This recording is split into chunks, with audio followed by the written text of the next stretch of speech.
Bonjour et bienvenue dans cette vidéo dans laquelle nous allons voir comment associer les salaires à une transaction bancaire. Vous pouvez associer les transactions de salaire de plusieurs façons. La première, qui est d'associer les transactions sans pièces justificatives. Alors pour rappel, vous aide à regrouper vos factures d'achat et de vente. Cependant, il n'est pas nécessaire d'ajouter les fiches de paie, qui sont souvent émises par votre comptable. Il est donc déjà en possession de ces documents. Si vous décidez donc de ne pas ajouter les fiches de paie, il suffit alors d'associer les transactions relatives au salaire, donc à savoir le versement URSSAF, mais également le virement du salaire de votre employé, directement aux catégories comptables correspondantes. Donc on va prendre cette transaction comme exemple.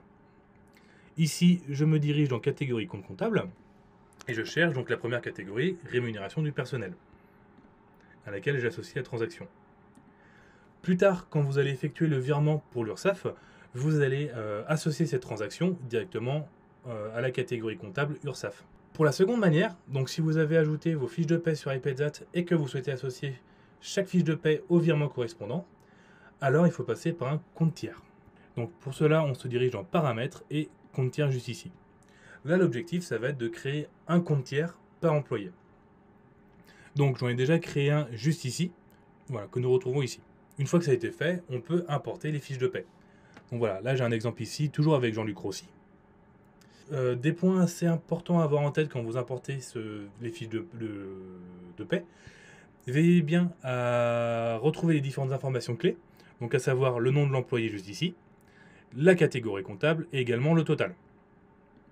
Une fois que ça a été fait, que le document a été validé, on va pouvoir l'associer. Donc si je retourne en banque juste ici, et qu'on reprend toujours le même versement pour Jean-Luc, donc là je vais retirer l'association, et on voit juste ici que j'ai une suggestion d'association au document. Et donc je n'ai plus qu'à valider. Voilà.